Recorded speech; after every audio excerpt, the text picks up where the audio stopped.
Ah shit, here we go again. Hey, what's up? In the last video, you asked how we ended up in development hell. The short answer is, we don't really know. A big reason might be that this is a school project, and coordinating people and having the motivation to do things for a game that probably won't have any future while you try to actually follow all the projects you have to do and develop all it. Last time, we tried not to go into the specifics of the game so you didn't get bored. But now, seeing some of the curiosity you guys have for our problems, we think we owe you a little bit of true context.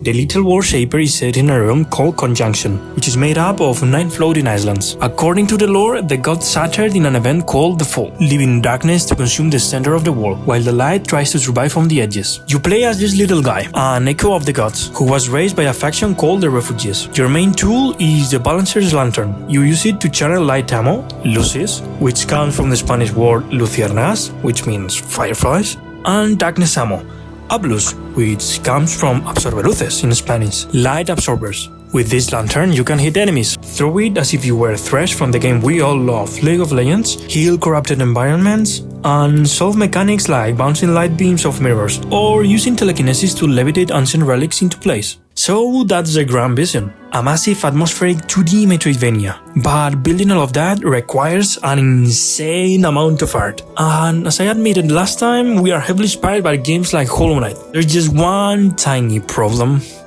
We don't really know how to do traditional 2D animation. And even if we did, we wouldn't have time for this. So, we cheated. Remember those smooth running and jumping animations I begged you to praise last time? They aren't hand-drawn 2D frames. Our main character is actually a 3D model. We animate him in a 3D workspace, render the frames out, and compress them into a 2D sprite sheet. It gives us that fluid frame-by-frame look without having to actually draw hundreds of frames by hand. It's a massive shortcut, but it works perfectly for the vibe we need. In fact, this is so useful that if we were to change something of the actual design of the character, it would be as easy as just to modify the 3D model. And actually, this week I was thinking, do you think the character being more chibi would be better? Do you like him more? Tell us in the comments. Since the character is asymmetrical, we would have to draw him in both views. And so far we have 300 sprites. Like bro, imagine having to draw 300 sprites, right?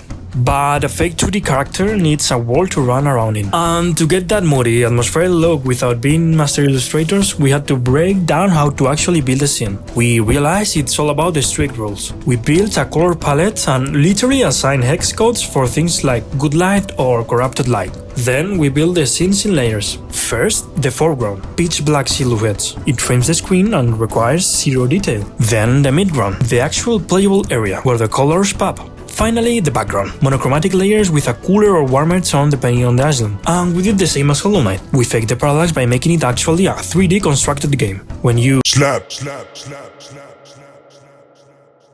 your sprites correctly and you see the parallax working, making the background move slower than the foreground, it creates fake depth. It's all smoke and mirrors to make the flat game feel alive. And it will all be cool if we actually know what we were doing. But surprise, we don't. And this is the reason why our scene looks bloated and saturated by detail and color. That's why we built this tool, to see depth and shape contrast. We're trying to use this tool to rebuild the scene in a more professional way. So yeah, that is the actual context. We have a massive world mapped out, and a bunch of art tricks holding it together. Our biggest struggle right now is getting all those cool lantern mechanics and puzzles to actually feel challenging and have meaning. Next time, we'll hopefully have more of these floating islands actually stitched together. Let me know in the comments what kind of dev hacks you've used to fake your way through game dev. If you actually game dev. Do you even game dev? If not, why are you here? Do you like to make fun of people like us? Are we that laughable? Bye. What the fuck is this thing?